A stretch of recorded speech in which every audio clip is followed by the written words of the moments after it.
The Georgia State Employees Pension and Savings Plan. And that's all it is. It's one big long line. They didn't put a period or comma or not even an Oxford comma in there. It goes on for a long time. But there is a fiscal note, and I will point out to you, it does show the cost, first year cost of $260,000, which is a lot of money to all of us, not a lot to the $28 billion budget. But the one thing you look at, that is a 0.01% of a first year projected payroll of $2.6 billion. I don't know where they pulled that number from. I haven't gotten a good answer on that. I think it's pie in the sky.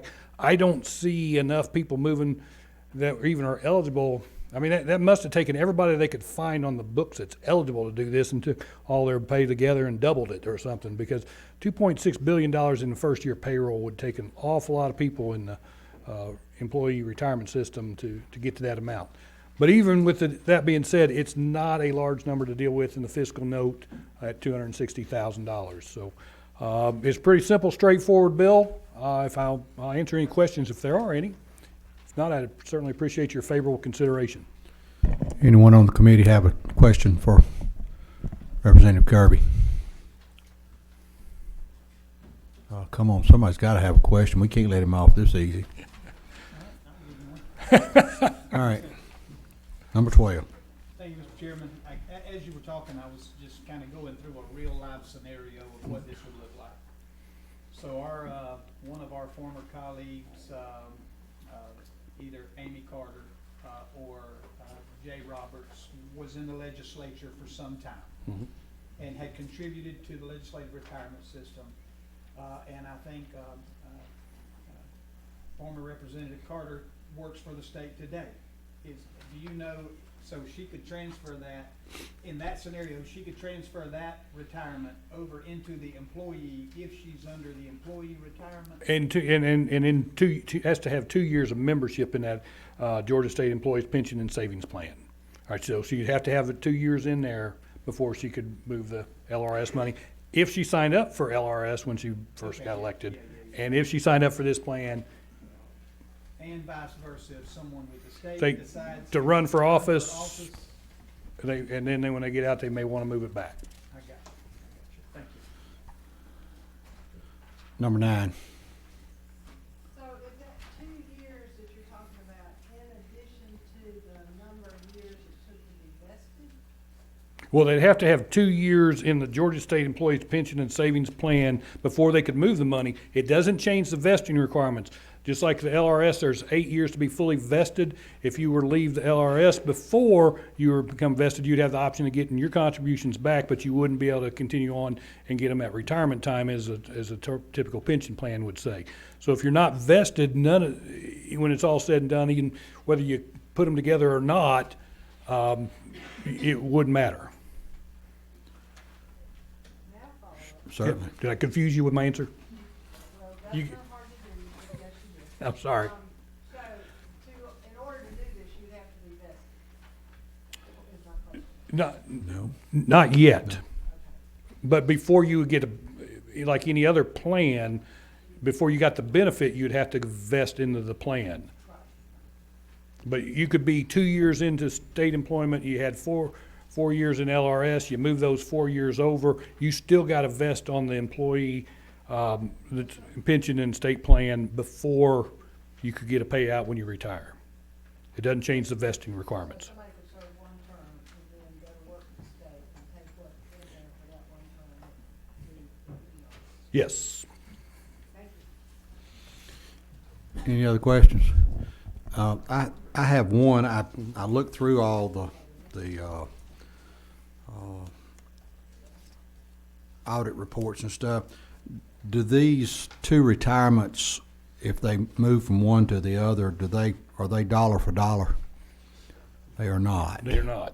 Okay. No, the LRS, that's where the kicker of the 260,000 comes from, because the LRS plan, of course, we know it's not the most lucrative plan out there, so it's a month for month. So if you're in it for 24 months in one term, as you'd say, those 24 months would go over there of that amount, but that's where the first year the actuary data would have to be made up.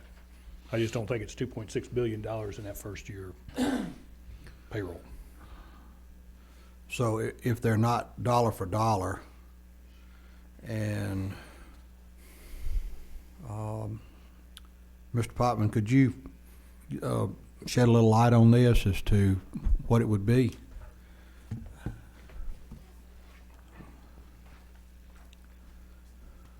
Money man knows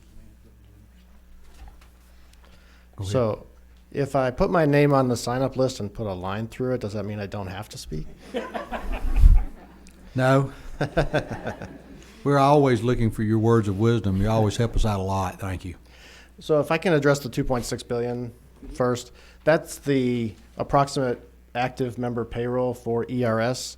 So what the actuarial study is saying is basically we'd raise the required contribution rate by 1 basis point to pay the $260,000. That's all that is. The formula for GSEPs is 1% of final average pay times years of service, which is obviously different from the way we do the LRS one. So it's a slightly richer benefit, but not as rich as the new plan benefit was, which was a 2%. Are we looking at swapping months for that type of thing in order to, if one is richer than the other, I mean, if one has more value, then you would be able to get more time in one and less in the other, correct? The way this bill is written, the months are transferring month for month. That's, as Representative Kirby said, that's where the cost comes from. So there would be a cost to the ERS system because there isn't enough money in the LRS that's being transferred over to make up for that full difference. The intent, the way this is written, is to transfer all the service. So therefore, there would have to be a cost made up on the back end through the 1 basis point in the contribution rate. Okay. Representative Kirby, is that the way you, Yes. in other words, much simpler and better than but you're not wanting them to pay the full actuarial value? There was not, on this bill, there's not an increase for them to pony up more money in the actuarial value. Okay. All right. All right. Any other questions from the committee? No other questions? In that case, do I have a motion?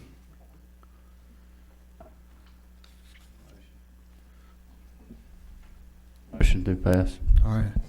Have a motion and a second. Did we have anybody signed up to speak on this? No, we did not. Okay.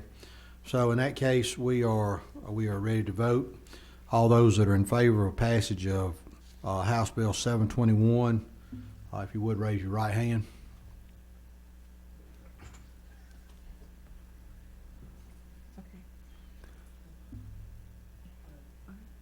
All opposed, same sign. All right, pass.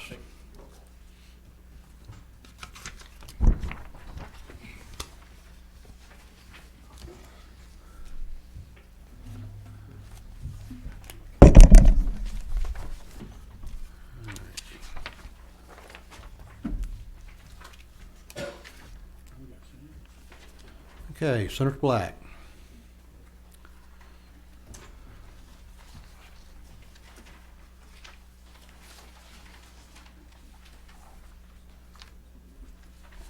All right, we'll do Senate Bill 47 first. Senate Bill 47 is a little issue we dealt with last year. We passed it, and y'all passed it over here, but run across, just didn't get it out of rules. This is a bill that was originally brought to us by Senator Rhett, and it has to do with military veterans, and this says that any veteran can buy up to 5 years of credible service for service in the military, provided he pay full actuarial cost. And there's provisions in this bill that allow him to pay that cost over a period of time, up to 10 years. This is brought because this has a big benefit to certain departments that really like to be able to hire these veterans. They make great state employees because of their military training, their discipline, their maturity, and corrections department, Department of Agriculture, Department of Natural Resources. They are really would like to get these folks.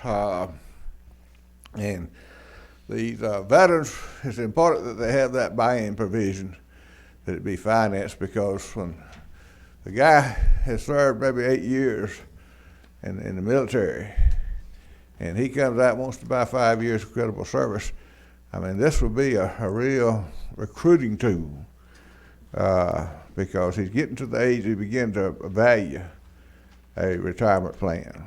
So he would be interested in this, but he's just coming out of the military. He doesn't have the kind of money that it would take to buy into this. So this would allow him, through payroll deductions, to participate in it. That pretty well covers the bill. I'll entertain any questions that we might have. Anyone have any questions for the senator?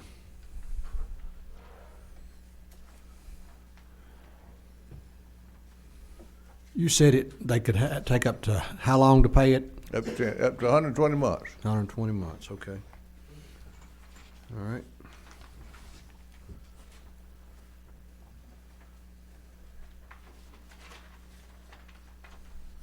Number 7. Thank you, Mr. Chairman. And I'm trying to read. Where is the 120 months in here? It's on the what? Yeah, but the actual bill says you may make a one-time payment of the full amount established by the board within 90 days and thereafter receive credible service with a schedule pursuant to one. Okay, is there a subsection? I'm trying to see in the actual bill where it says it, because it says, I guess the process is you tell them how much you want to get credited for, how many months, and then once you do that, up to 60 months, you have to make a payment. And I guess if I say 60 off the bat and I can only pay 30, they give me everything back. But if I pay 30 off the bat, then they take the 30. So I'm just trying to make sure I follow it. Like where it says in the bill, how long you have to pay. You caught me flat-footed, because it's been over a year since I dealt with this, and I'm not sure. 19 to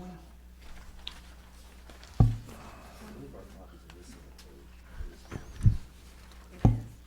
I mean, yeah, it's missing a page. Okay, that could be why. Is what? Mm-hmm. It's what? Oh, you guys want to share? I'm missing that page out of my copy here. That's what we've discovered here. We go from 1 to 3. That was my fault, Mr. Chairman. That's all right.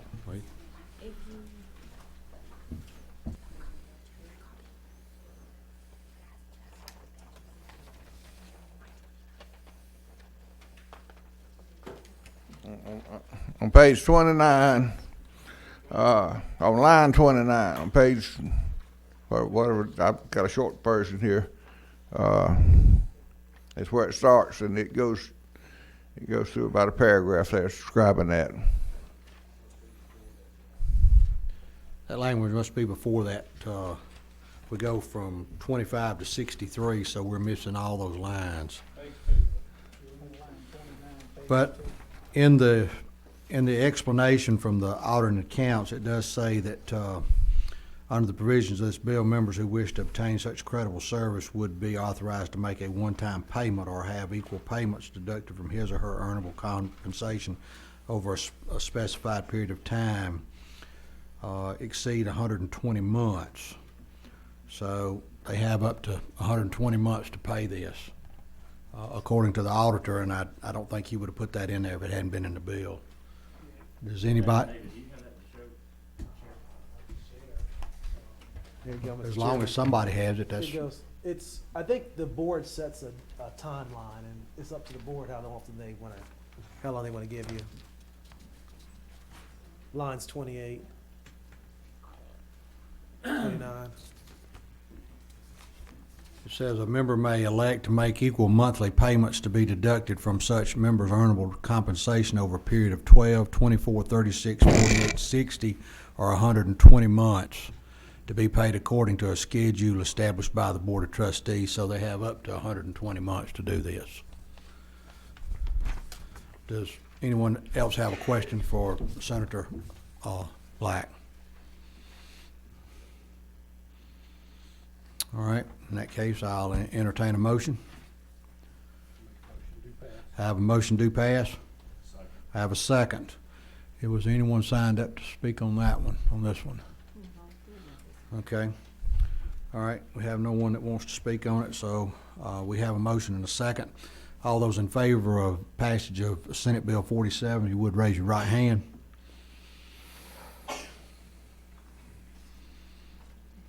All opposed, like sign. Bill passes. We'll see if we can't get it out of rules this time, Senator. Thank you. We will go on to anybody. Let's see. 176, Senator. 176 is a bill that is drawn parallel to 175 that we had last year that is applicable to the ERS. So 175 dealt with the TRS, and this deals with a situation where these employers bring retirees back on, and this would require them to pay into the retirement system the employer and the employee's contribution, and they don't receive any credit for building for future retirement. This is bill that was designed just to try to strengthen up the retirement system. This is not a situation with the ERS. I don't think this is anywhere near a magnitude of a situation as what TRS has, but I'm told that we do have some of these ERS employees that retire and want to come back and work part-time. So you're saying that if they come back to work, that the agency that they're working for will pay both? Yes. Okay. Anyone have any questions of Senator Black on this?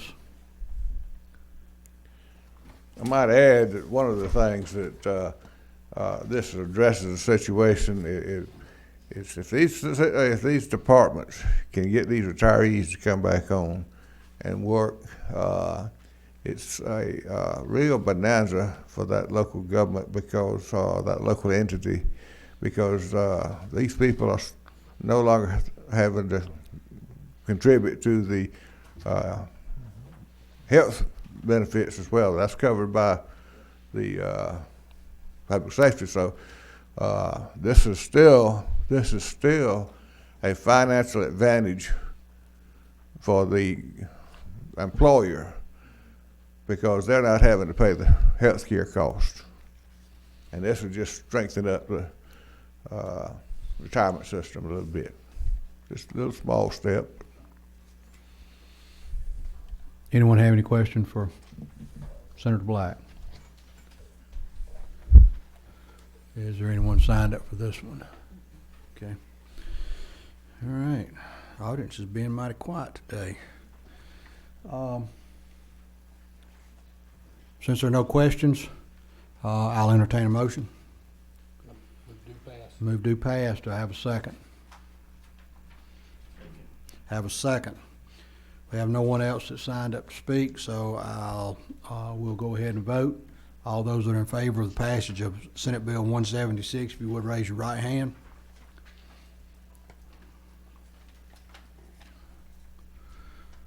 All opposed, like sign. Bill passes.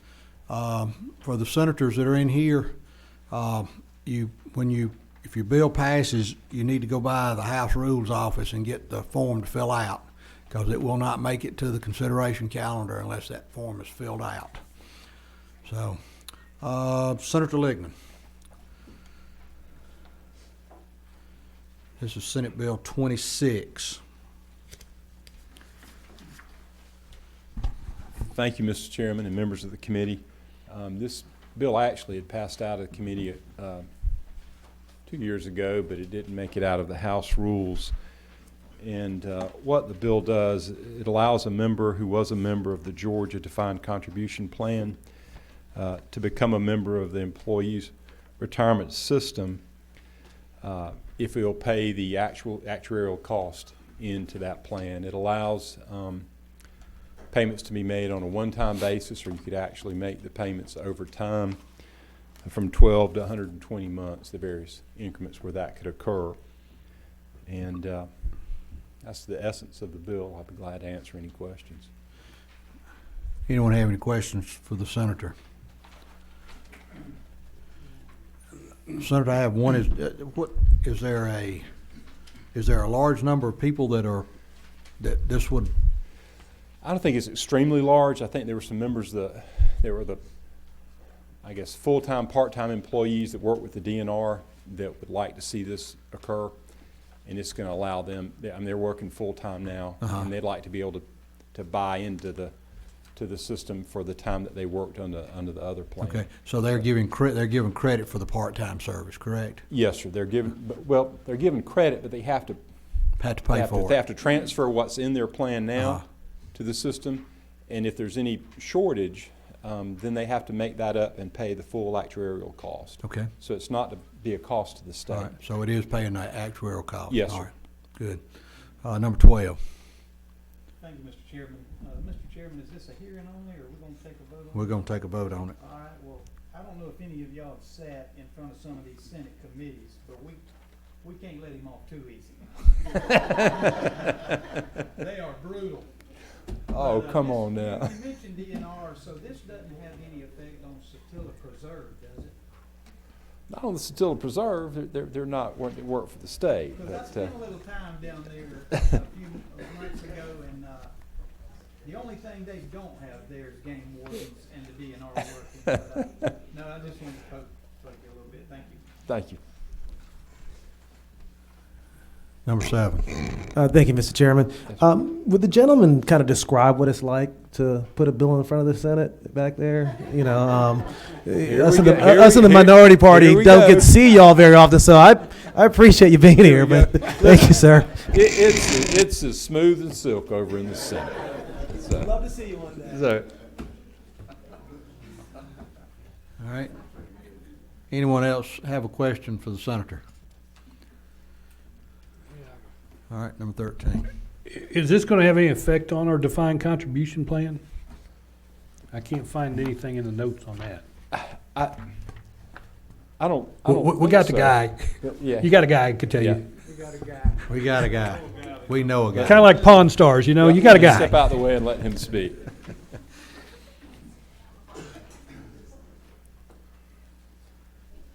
All right, I apologize for my crack earlier.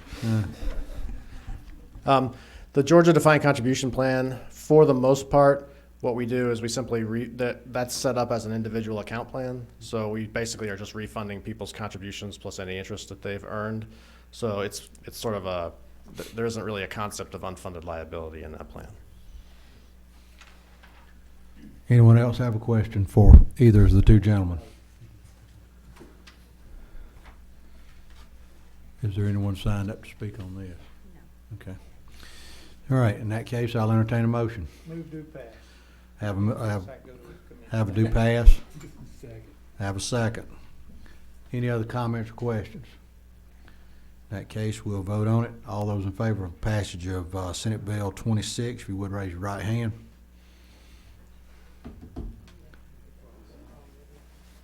All opposed, like sign. All right, passes. Also, Senator Black and also Senator Ligon, we need to know who you want to carry this legislation on the House side. Would Mr. I'll have to LaRiccia like check to with carry? the governor. Okay, check with good. If not, I'd take any suggestions that you'd have. Would the chairman like to carry it? How No. about Noel, you carry this bill? The one for Senator Ligon. Okay? Okay. Senator, Representative Williams will carry that for you. Okay, thank you so much. All right. Appreciate that. And Senator Black.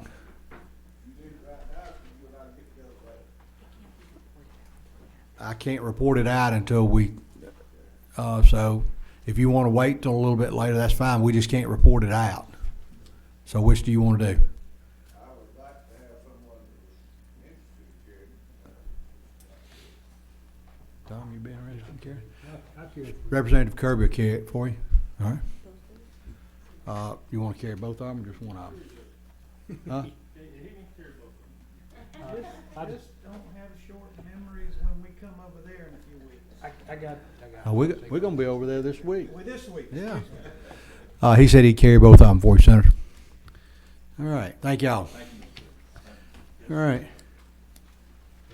I got one going their way, hopefully. Yeah, I know. Yeah. Senate Bill 262, Senator Harbison.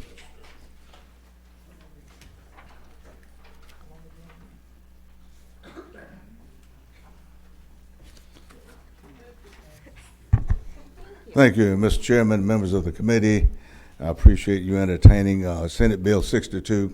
This bill came about because there's a lady in Columbus, Georgia, who had worked many years for the health department there in Columbus, Georgia, and she had experienced a real tragic situation where her son, one of her sons, oldest son, I believe it was, who was her beneficiary, was killed and died in an accident or something.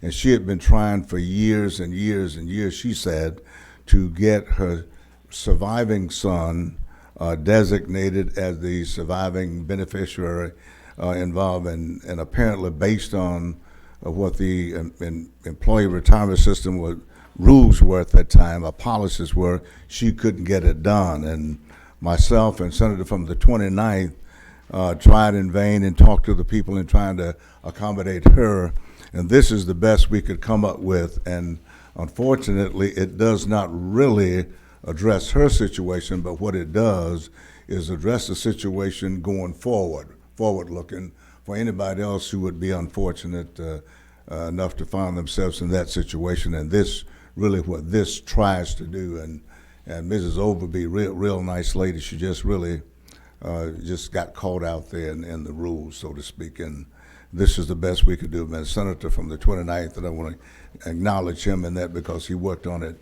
diligently as I did, and the people with the system came up with this solution scenario working forward, so I submit it to you for your consideration. So all this language that's in the bill is only to just designate a beneficiary? Yes, sir, and because the other language is dealing with other options. Mm-hmm. Okay. Anyone have any questions for the senator?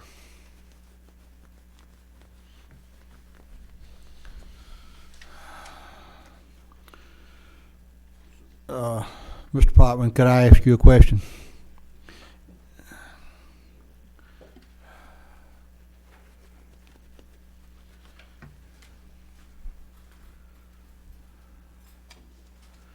Since this is y'all's area, is there some reason that, or is there some reason that they can't change the beneficiary, or is it? Right. So basically what we're talking about are the optional forms of benefit under the plan. The basic benefit, of course, is just a single life annuity, and then we allow for other options to be chosen that would allow for beneficiary payments. In many cases, once you've elected your beneficiary and the option, for that matter, at retirement, that's it. You're stuck with that option and that beneficiary for the remainder of your respective lifetimes. We do have a few options that have exceptions to that in the case of, I believe, divorce and or death of a dependent child, stuff like that. Unfortunately, Ms. Overby's situation didn't fall into any of those exceptions. So what we're doing here essentially is allowing, we're opening that up so that we're saying up front, we're going to potentially allow for redesignation of beneficiaries, or even a pop-up back to the lifetime maximum benefit in the event that a beneficiary were to predecease the retiree. The reason that's important to know up front that that possibility exists is because it has to be priced in to the actuarial reduction factors Otherwise, you're not talking about actuarially equivalent benefits anymore. So the only thing we'd be adding would be that they would be able to go back and change that, either change the beneficiary or change that they get all of their retirement instead of just a portion of it, correct? Essentially, yes. Should they choose to reelect a beneficiary, they would have to stay with the same option that they originally elected. So the choices would basically be go back to a lifetime only benefit for yourself, which is the max benefit available to you, or designate a new beneficiary with the same basic benefit option. Okay. All right, number 13. Going into the private sector, we typically are dealing with some kind of plan document that we can't change. Is this all us that we can change this any way we want? Or is there a plan document that some third party is involved with? No, this is all codified in statute. All codified. So would it make more sense when we talk about pension? Most of the ones I'm more familiar with survivor benefits, they have a cutoff point. It's not for the life of the survivor. It's, so you can choose to have your pension go to your survivor for 5 years, 1 year, 10 years. We have those options as well. Or, that's what I was looking for in here. They're in here that I'm not seeing. So under option 4, the language in statute is very broad, and we can create essentially new optional forms under the language involved. And we, in the past, before I even started, had elected to create 4 period certain benefits, a 5, a 10, a 15, and a 20 year. So those are under the option 4. You won't see those specified in statute. Would that make more sense just to have them all specified, though, that this is, if you're going to change it, that there is a defined time period? No, I mean, we hit the joint and survivor, so-called joint and survivor benefits, the 50 and the 100, are very popular options. In fact, they're more popular than the period certain options are. So I wouldn't want to do anything that would take those options away from people. No, but I'm just talking about if the beneficiary had passed first, so that, to change it to somebody else, as opposed to the joint survivor option. Or we're getting too complicated. That is theoretically possible. I'm not sure what the benefit of that overall to the system is. I mean, what we're essentially doing here, we have 4 options right now that are joint survivor options, what we call 2, 3, 5A, and 5B. What we're going to do by this bill is essentially expand what 2 and 3 can do in terms of allowing for these pop-ups and redesignations, and it actually simplifies the lineup because 5A and 5B become redundant. We'll actually have fewer options but broader powers within those options, and to us that seemed like the best of the possible future worlds. Okay, one last question. Would it make any sense, instead of making these changes, just go to a primary and secondary beneficiary? The problem is under a joint and survivor, you don't typically have a secondary beneficiary per se. The beneficiaries, this is not like a life insurance where it's a fixed amount. Right. Okay, thank you. Any other questions for either gentleman? Our designated speaker. Yeah. Well, he explained a lot to me when I was reading this. That's some of the stuff I don't understand. So, All right, we have a move to pass. Second. Have a second. Did we have anyone signed up for this one? No. All right. All right, we have a move and a second. Any other questions for the gentleman or for the chair? In that case, we'll vote. All those in favor of the passage of Senate Bill 262, if you would raise your right hand.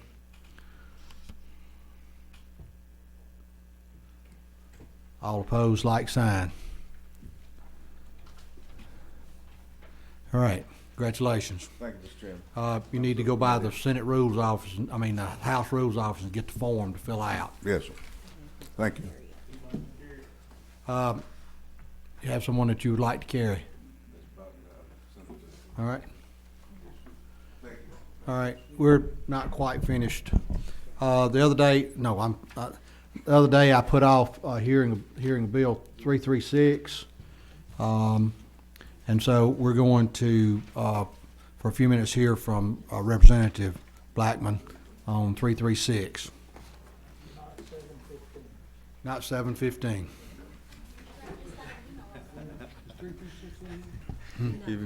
Glad that one wasn't assigned to retirement, I'm guessing. Thank you, Mr. Chairman and members of the committee. I know this has had a great deal of discussion, so I'll try to be relatively brief but answer any and all questions. The original Bill 336 was intended to allow classroom teachers to be able to return to work full-time upon retirement.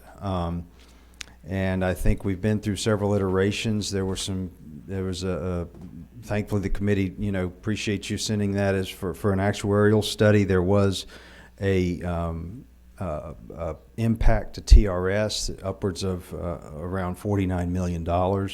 After discussing some mitigating factors with the actuarial group that evaluated this, they indicated that a 12-month waiting period would return that impact to TRS down to zero.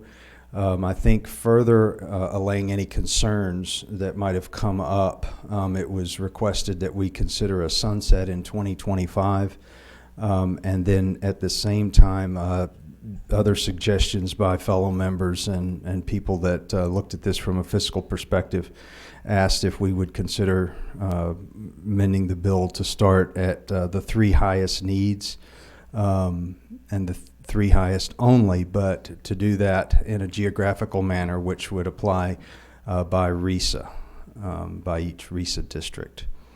So those were the things that were on the table. I think there was a substitute that captured the first two. I think the third, I had talked with Mr. Travis about, if it could be incorporated by amendment, should the will of the committee be desires to do so today.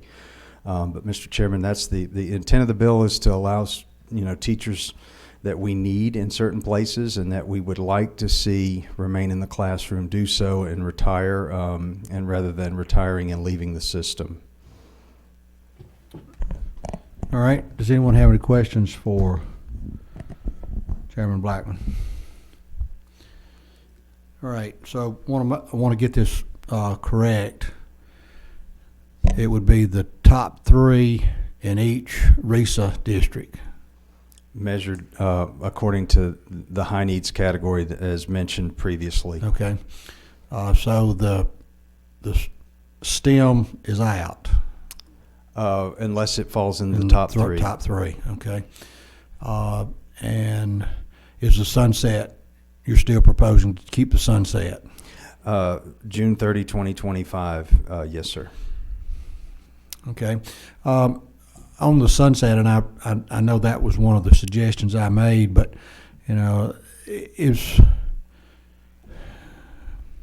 I'm concerned now about cutting it off so sharply that we've got it, and if we don't act upon it in 2025, then it's gone away, and all these openings are going to be back again. Do you have any thoughts on that? Mr. Chairman, I do not. I appreciate all that you've done to help with this bill. I would say that there are members that sit in some very high seats that would like to see the sunset remain in place. Okay. Well, I like sunsets on bills because it makes you come back and look at them and see if they've been successful in what you're trying to do. So.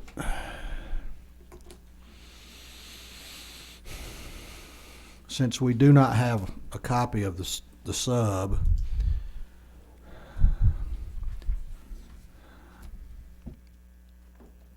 hold on just a minute.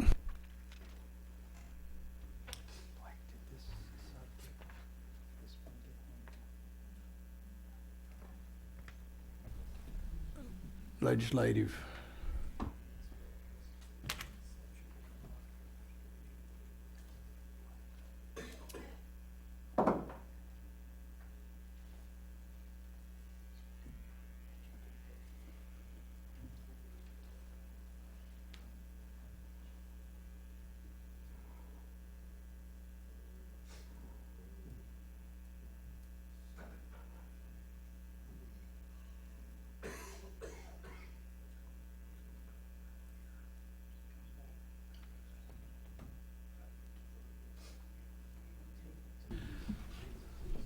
Okay. We are going to remember your suggestions. We need you to come back next Tuesday, and where we'll have a copy of the bill in front. And that way, if we have anybody that's in the audience that wants to speak for or against it, we'll allow them time to speak. And I like the changes that you've made to it, and I know that you have been working tremendously hard on trying to get this bill where we can get it out and have it become part of Georgia law. So we're going to hold on this until next week, where everybody can have a copy of the bill and go from there. Thank you, Mr. Chairman. Number 10. Chairman, I don't think they work, these two here. Do we have to meet on Tuesday? My point is, it's so quick before crossover. Well, crossover's not until the week after that.